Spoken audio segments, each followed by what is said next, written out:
This is the book that most of the modern success industry quietly copied. It was published a century ago. It is out of copyright, and almost nobody has actually read it.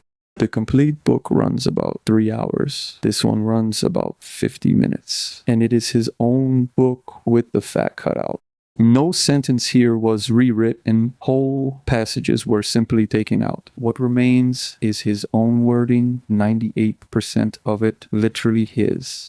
What came out was repetition, because he repeats himself constantly, stating his 3 core propositions 4 separate times in the original word for. The complete unabridged reading is on this channel too. You will find the link and the description just below this video. Listen to this if you have heard the idea secondhand for years from people who never credit him. Here is the argument in his own words. The right to be rich.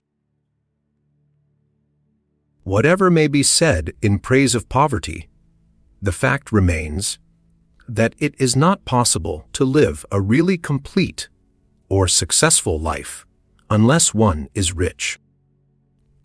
No man can rise to his greatest possible height in talent or soul development unless he has plenty of money.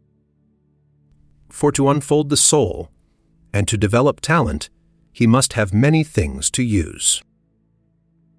The object of all life is development, and everything that lives has an inalienable right to all the development it is capable of attaining. Man's right to life means his right to have the free and unrestricted use of all the things which may be necessary to his fullest mental, spiritual, and physical unfoldment, or, in other words, his right to be rich. There is nothing wrong in wanting to get rich. The desire for riches is really the desire for a richer, fuller, and more abundant life, and that desire is praiseworthy. The man who does not desire to live more abundantly is abnormal. There are 3 motives for which we live. We live for the body, we live for the mind, and we live for the soul. No one of these is better or holier than the other. All are alike desirable. And no one of the 3 can live fully if either of the others is cut short of full life and expression. Man cannot live fully in body without good food, comfortable clothing, and warm shelter, and without freedom from excessive toil. He cannot live fully in mind without books and time to study them, without opportunity for travel and observation, or without intellectual companionship.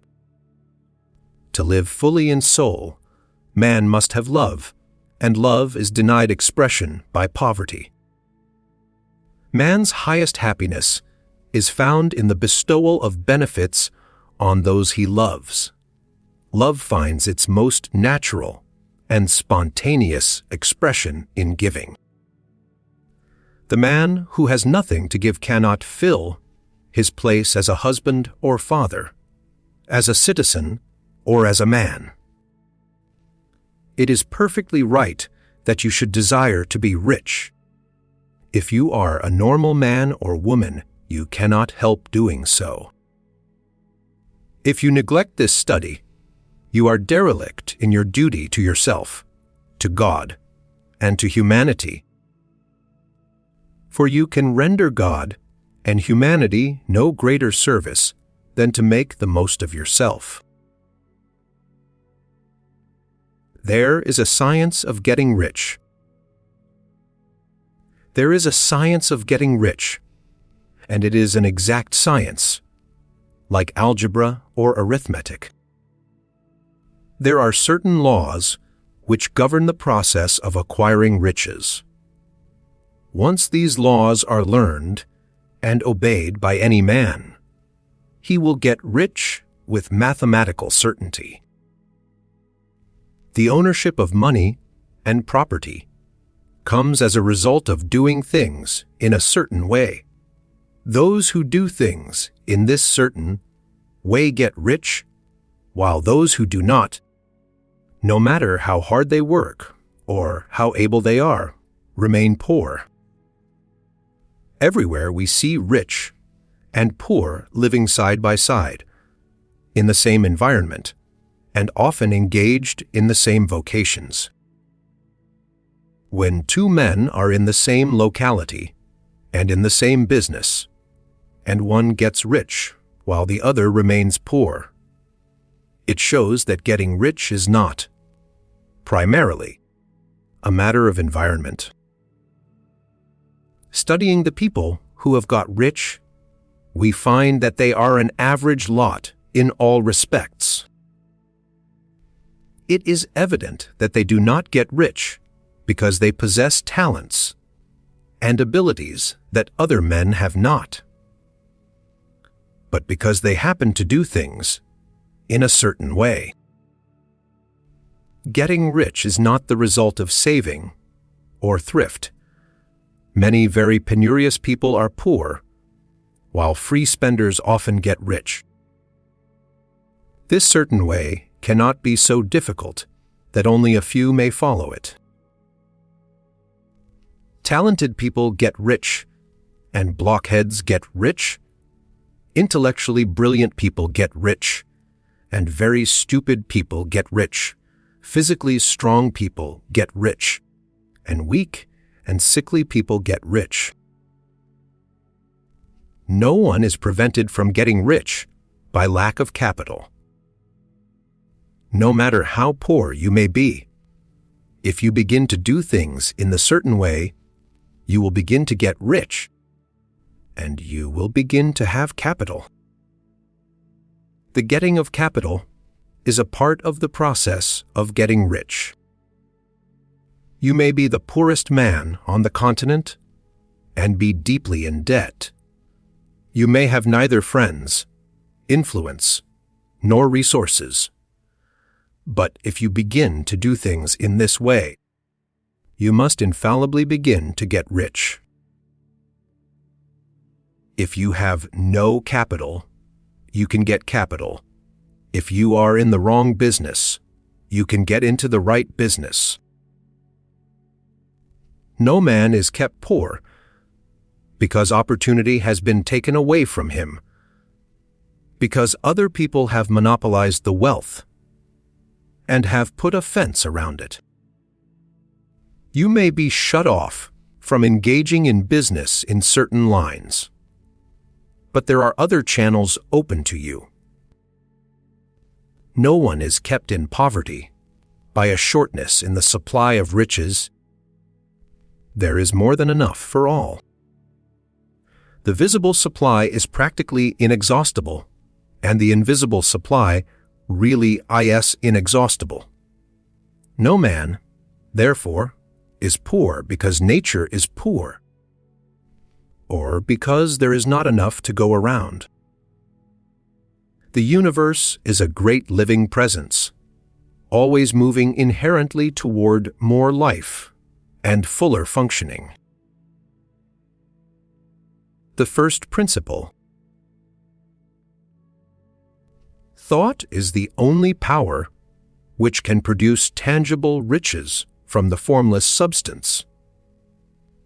The stuff from which all things are made is a substance which thinks, and a thought of form in this substance produces the form.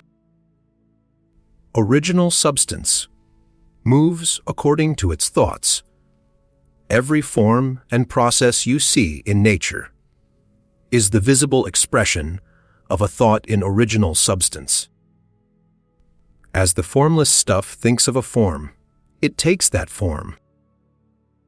We live in a thought world, which is part of a thought universe. Thinking the form of a slow, growing oak tree, it moves accordingly and produces the tree. Of those centuries may be required to do the work. The thought of an oak tree does not cause the instant formation of a full-grown tree, but it does start in motion the forces which will produce the tree along established lines of growth. Man is a thinking center and can originate thought. All the forms that man fashions with his hands must first exist in his thought. He cannot shape a thing until he has thought that thing. There is a thinking stuff from which all things are made, and which, in its original state, permeates, penetrates, and fills the interspaces of the universe. A thought, in this substance, produces the thing that is imaged by the thought.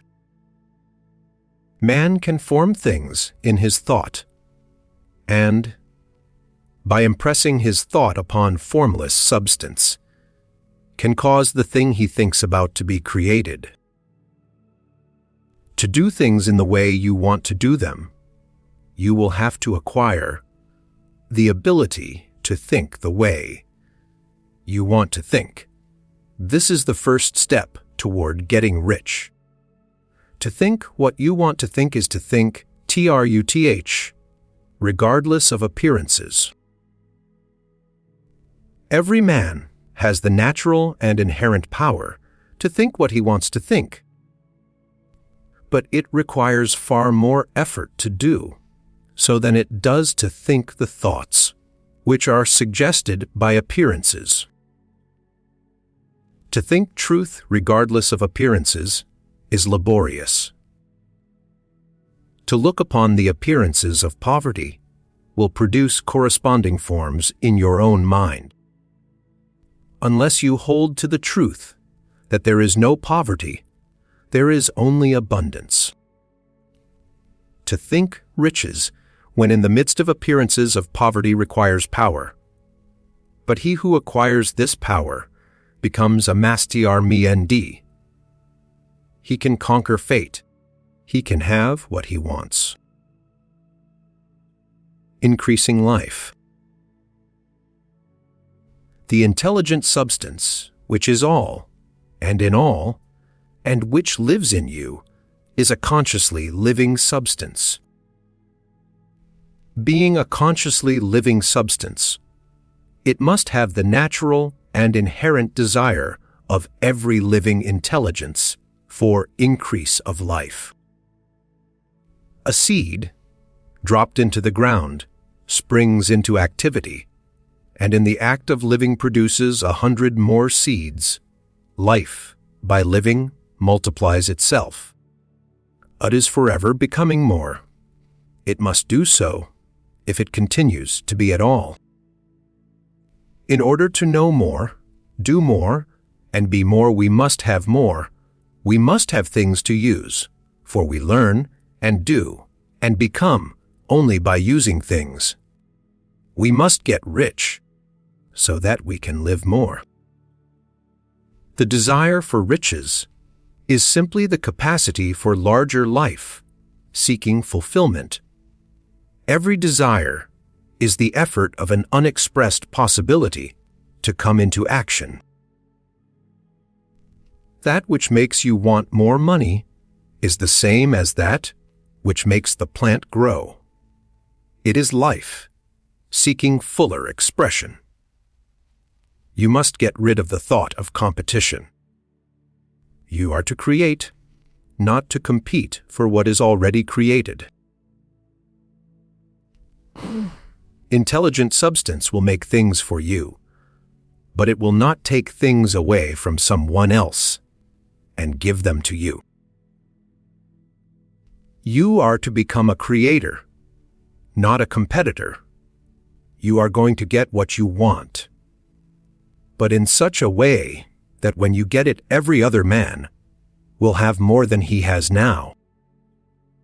Reaches secured on the competitive plane are never satisfactory and permanent.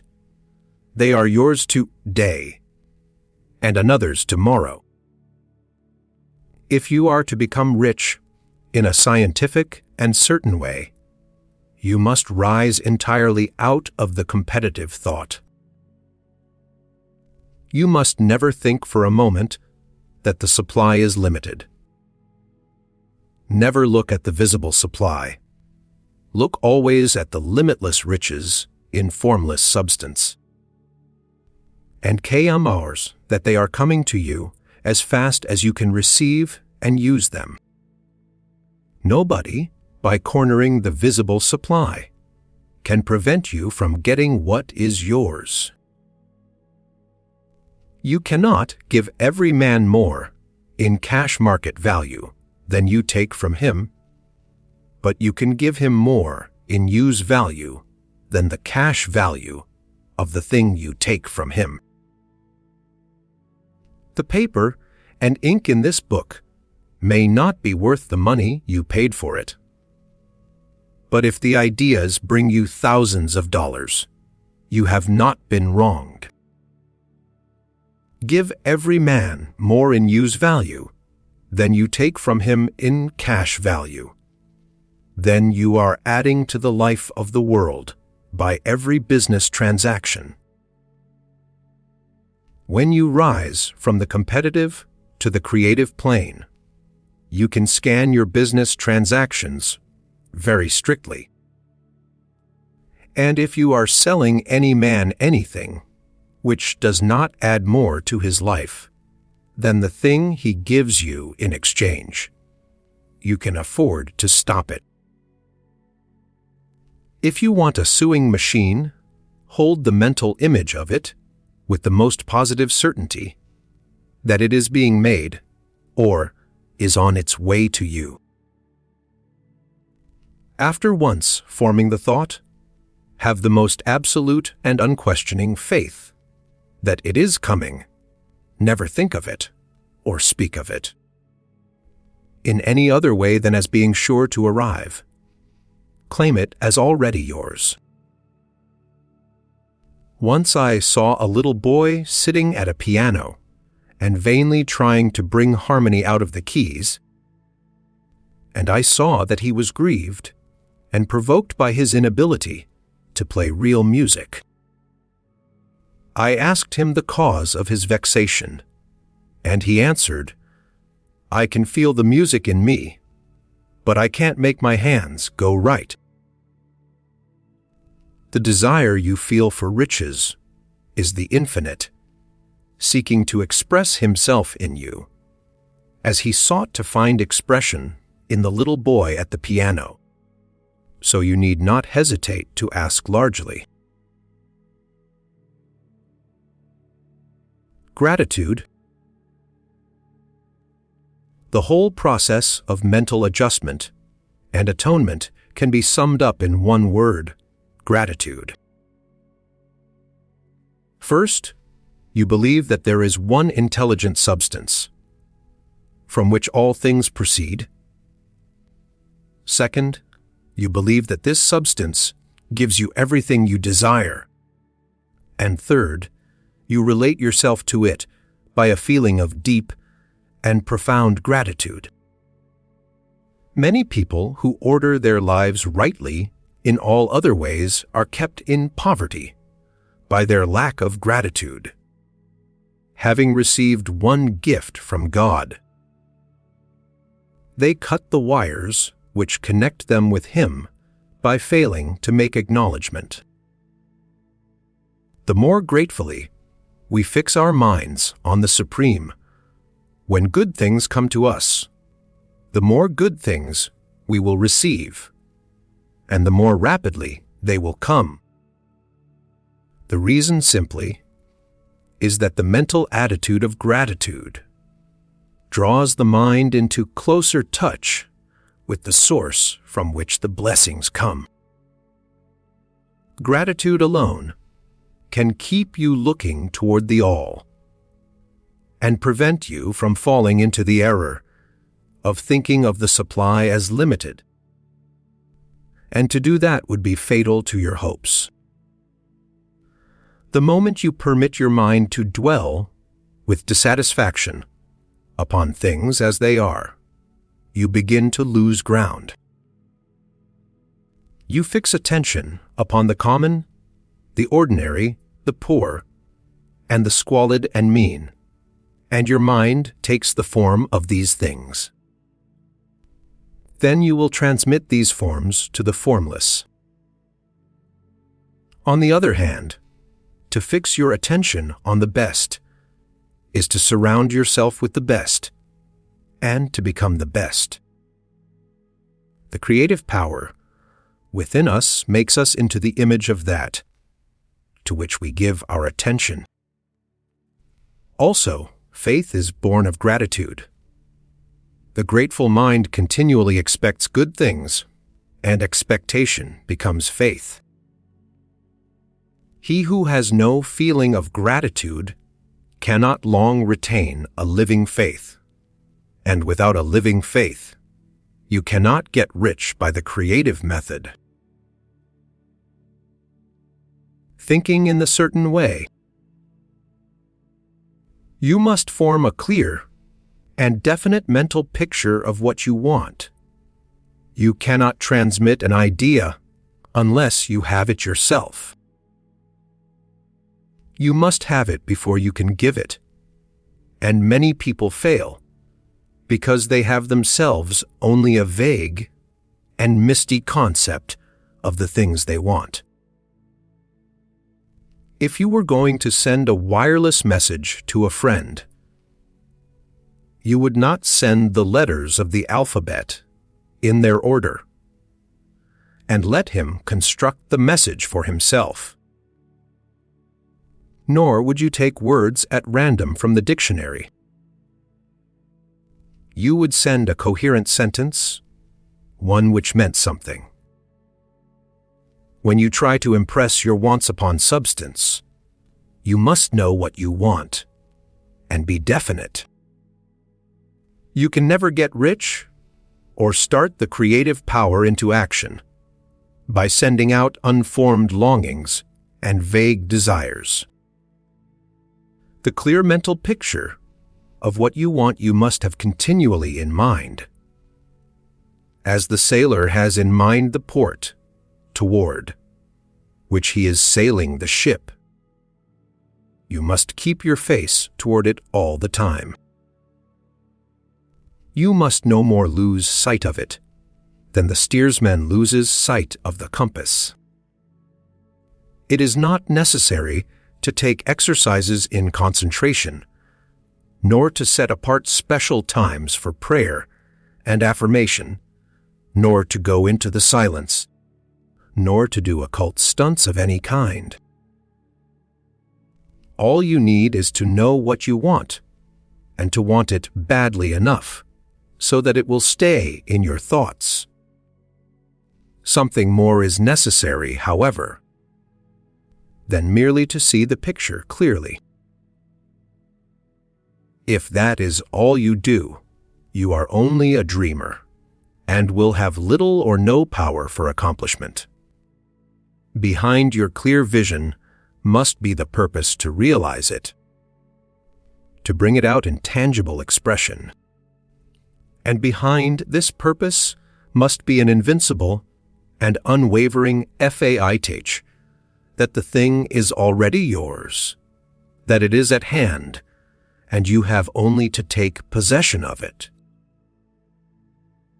See the things you want as if they were actually around you all the time. See yourself as owning and using them. Dwell upon your mental picture until it is clear and distinct, and then take the mental attitude of ownership toward everything in that picture. Hold to this mental ownership. Do not waver for an instant in the faith that it is real. The answer to prayer is not according to your faith while you are talking, but according to your faith while you are working. To get rich, you need only to use your willpower upon yourself. It is as flagrantly wrong to coerce people by mental power as it is to coerce them by physical power. If taking things from people by physical force is robbery. Then taking things by mental force is robbery also. There is no difference in principle. When you know what to think and do, then you must use your will to compel yourself to think and do the right things. That is the legitimate use of the will in getting what you want. To use it in holding yourself to the right course. But keep your mind at home. It can accomplish more there than elsewhere. If you want to become rich, you must not make a study of poverty. Things are not brought into being by thinking about their opposites. Health is never to be attained by studying disease and thinking about disease. And no one ever got rich by studying poverty and thinking about poverty. The poor do not need charity. They need inspiration. Charity only sends them a loaf of bread to keep them alive in their wretchedness. But inspiration will cause them to rise out of their misery. If you want to help the poor, demonstrate to them that they can become rich. Prove it by getting rich yourself. Every man who becomes rich by competition throws down behind him the ladder, by which he rises, and keeps others down. But every man who gets rich by creation opens a way for thousands to follow him, and inspires them to do so. Do not tell of your past troubles of a financial nature. If you have had them, do not think of them at all. Do not tell of the poverty of your parents, or the hardships of your early life. Think of the riches the world is coming into, instead of the poverty it is growing out of. And bear in mind that the only way in which you can assist the world in growing rich is by growing rich yourself through the creative method. Whenever you think or speak of those who are poor, think and speak of them as those who are becoming rich, as those who are to be congratulated rather than pitied. You must learn to see the underlying truth in all things.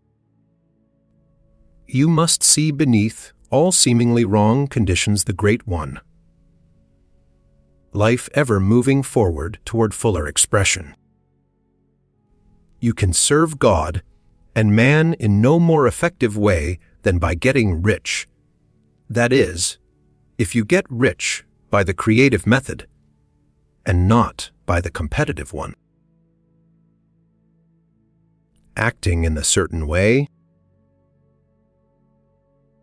Thought is the creative power or the impelling force which causes the creative power to act.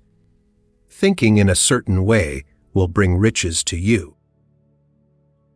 But you must not rely upon thought alone, paying no attention to personal action. That is the rock upon which many otherwise scientific thinkers meet shipwreck. By thought, you can cause the gold in the hearts of the mountains to be impelled toward you. But it will not mine itself, refine itself, coin itself into double eagles, and come rolling along the roads, seeking its way into your pocket. This is the crucial point in the science of getting rich, right here, where thought and personal action must be combined. There are very many people who set the creative forces in action by the strength of their desires, but who remain poor because they do not provide for the reception of the thing they want when it comes. By thought, the thing you want is brought to you. By action you receive it. Whatever your action is to be, it is evident that you must act now. You cannot act in the past, and it is essential to the clearness of your mental vision that you dismiss the past from your mind. You cannot act in the future, for the future is not here yet. You cannot act where you are not. You cannot act where you have been, and you cannot act where you are going to be. You can act only where you are. Do not wait for a change of environment before you act. Get a change of environment by action. Do not cast about seeking some new thing to do, or some strange, unusual, or remarkable action to perform as a first step toward getting rich. It is probable that your actions, at least for some time to come, will be those you have been performing for some time past. But you are to begin now to perform these actions in the certain way. Hold the vision of yourself in the right business, with the purpose to get into it, and the faith that you are getting into it. But ACT in your present business.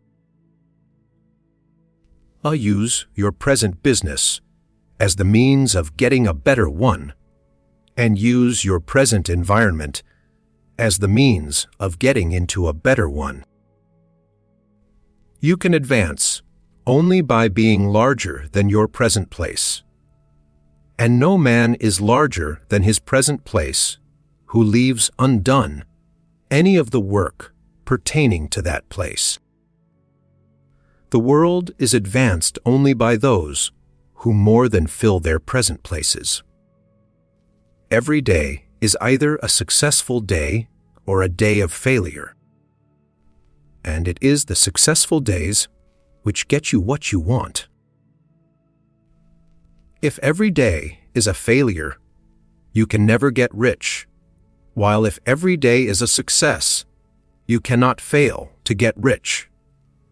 It is really not the number of things you do, but the efficiency of each separate action that counts. The cause of failure is doing too many things in an inefficient manner, and not doing enough things in an efficient manner. Every act can be made strong and efficient by holding your vision while you are doing it and putting the whole power of your faith and purpose into it. Do every day all that you can do that day, and do each act in an efficient manner. You can get rich in ANY business, for if you have not the right talent, for it you can develop that talent. It merely means that you will have to make your tools as you go along. It will be easier for you to succeed in a vocation for which you already have the talents in a well-developed state, but you can succeed in any vocation. You will get rich most easily in point of effort, if you do that for which you are best fitted. But you will get rich most satisfactorily if you do that which you went to do. Doing what you want to do is life, and there is no real satisfaction in living if we are compelled to be, forever, doing something which we do not like to do. And it is certain that you can do what you want to do. The desire to do it is proof that you have within you the power which can do it. Desire is a manifestation of power.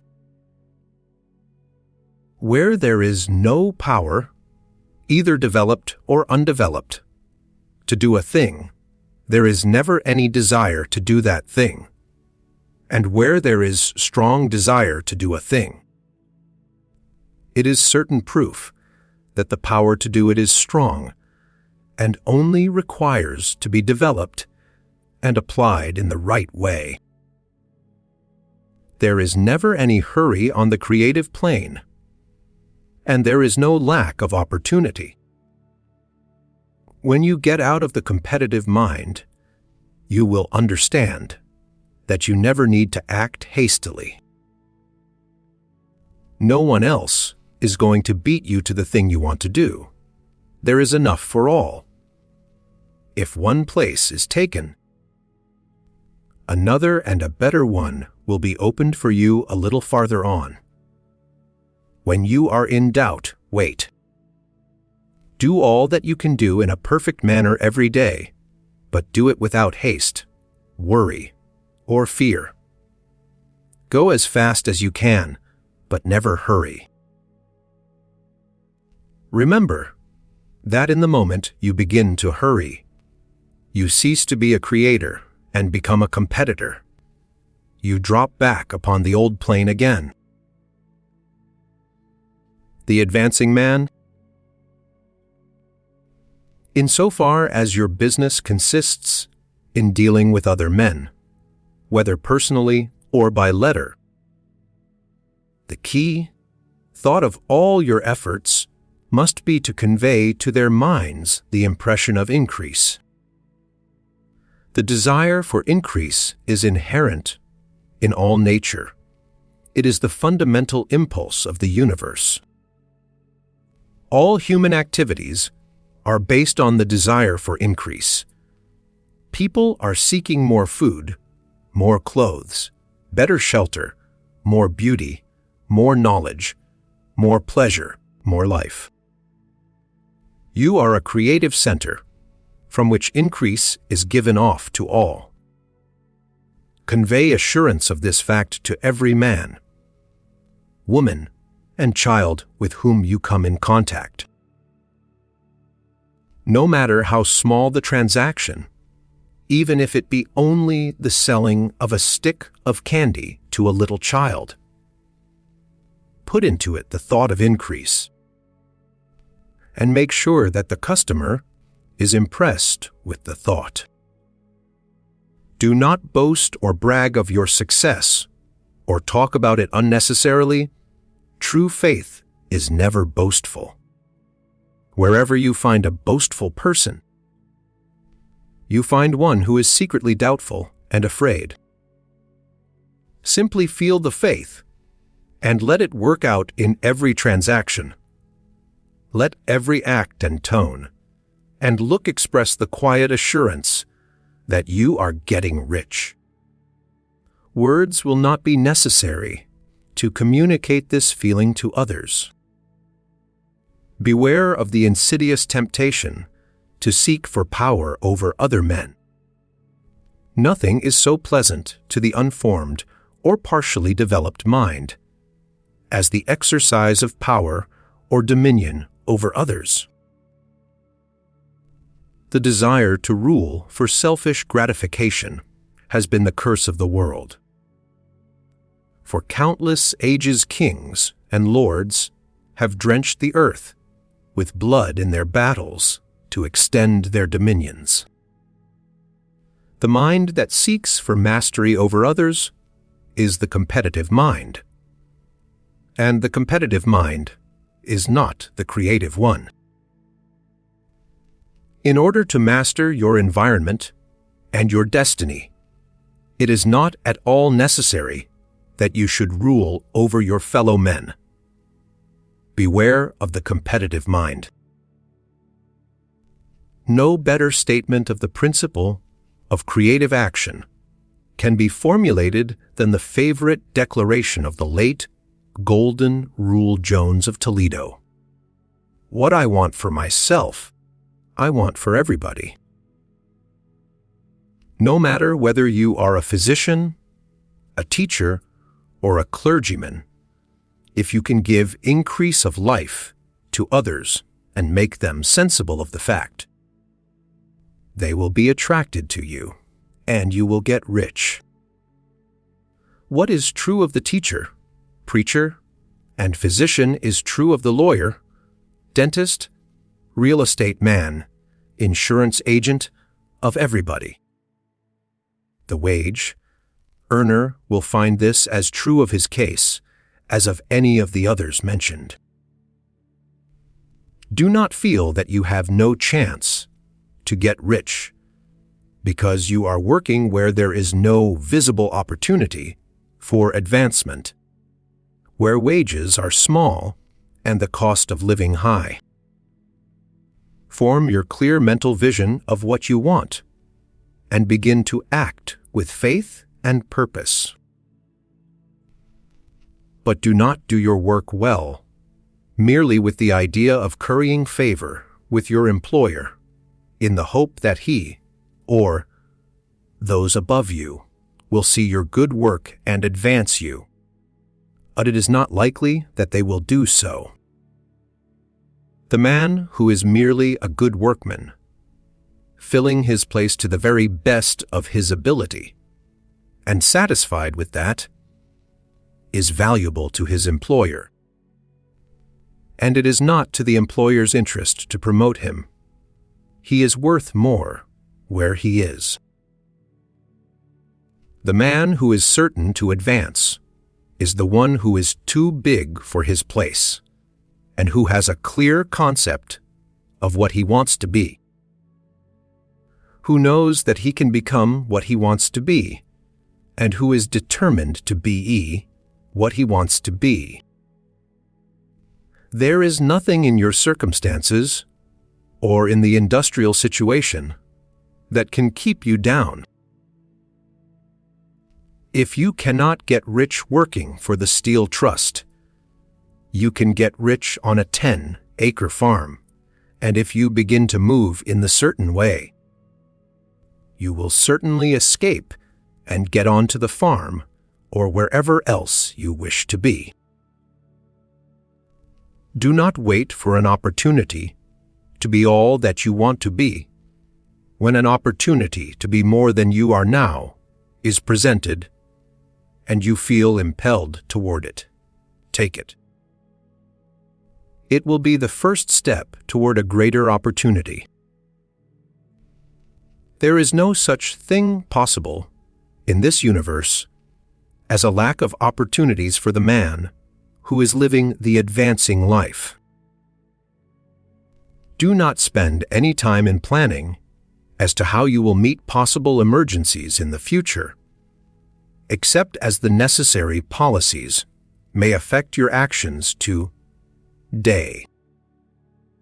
You are concerned with doing today's work in a perfectly successful manner, and not with emergencies, which may arise tomorrow. No matter how tremendous an obstruction may appear at a distance, you will find that, if you go on in the certain way, it will disappear as you approach it, or that a way over, through, or around it will appear. Guard your speech. Never speak of yourself, your affairs, or of anything else in a discouraged or discouraging way. Never speak of the times as being hard, or of business conditions as being doubtful. Times may be hard and business doubtful for those who are on the competitive plane, but they can never be so for you. You can create what you want, and you are above fear. When others are having hard times and poor business, you will find your greatest opportunities. Train yourself to think of and to look upon the world as a something which is becoming, which is growing, and to regard seeming evil as being only that which is undeveloped. Always speak in terms of advancement. To do otherwise is to deny your faith, and to deny your faith is to lose it. Never allow yourself to feel disappointed. You may expect to have a certain thing at a certain time, and not get it at that time, and this will appear to you like failure. go on in the certain way, and if you do not receive that thing, you will receive something so much better that you will see that the seeming failure was really a great success. A student of this science had set his mind on making a certain business combination which seemed to him at the time to be very desirable, and he worked for some weeks to bring it about. When the crucial time came, the thing failed in a perfectly inexplicable way. He was not disappointed. On the contrary, he thanked God that his desire had been overruled.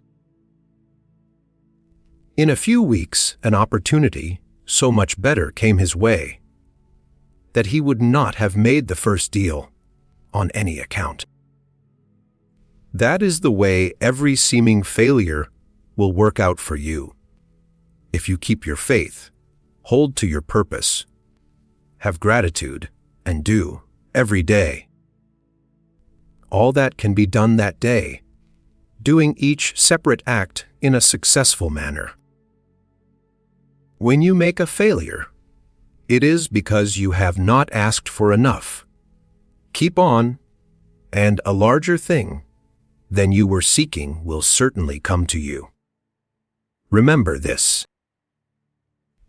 Do not hesitate or waver for fear that when you come to any certain place, you will fail for lack of ability. Keep right on, and when you come to that place, the ability will be furnished to you. The same source of ability which enabled the untaught Lincoln to do the greatest work in government ever accomplished by a single man is open to you. Summary of the science of getting rich. There is a thinking stuff from which all things are made, and which, in its original state, permeates, penetrates, and fills the interspaces of the universe. A thought in this substance produces the thing that is imaged by the thought. Man can form things in his thought, and by impressing his thought upon formless substance, can cause the thing he thinks about to be created. In order to do this, man must pass from the competitive to the creative mind. Otherwise, he cannot be in harmony with the formless intelligence, which is always creative and never competitive in spirit. Man may come into full harmony with the formless substance by entertaining a lively and sincere gratitude for the blessings it bestows upon him. A gratitude unifies the mind of man with the intelligence of substance, so that man's thoughts are received by the formless. Man can remain upon the creative plane only by uniting himself with the formless intelligence through a deep and continuous feeling of gratitude. Man must form a clear and definite mental image of the things he wishes to have, to do, or to become. And he must hold this mental image in his thoughts, while being deeply grateful to the Supreme that all his desires are granted to him. The man who wishes to get rich must spend his leisure hours in contemplating his vision and in earnest thanksgiving that the reality is being given to him.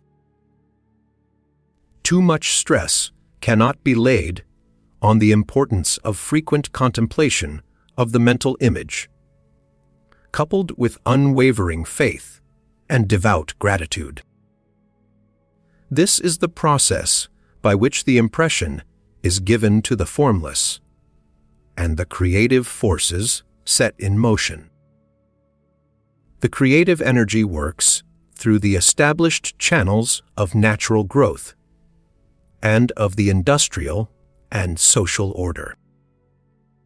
All that is included in his mental image will surely be brought to the man who follows the instructions given above and whose faith does not waver. What he wants will come to him through the ways of established trade and commerce. In order to receive his own, when it shall come to him, man must be active, and this activity can only consist in more than filling his present place. He must keep in mind the purpose to get rich through the realization of his mental image. And he must do, every day, all that can be done that day, taking care to do each act in a successful manner. He must give to every man a use value in excess of the cash value he receives, so that each transaction makes for more life. And he must so hold the advancing thought that the impression of increase will be communicated to all with whom he comes in contact. The men and women who practice the foregoing instructions will certainly get rich, and the riches they receive will be in exact proportion to the definiteness of their vision, the fixity of their purpose, the steadiness of their faith, and the depth of their gratitude. That was his whole argument in his own words, with the repetition taken out. He was very sure of himself, and you can decide for yourself how much of it holds. He asks you to take the whole thing on faith and says so plainly, which is either the point of the book or the problem with it, and he leaves that part to you.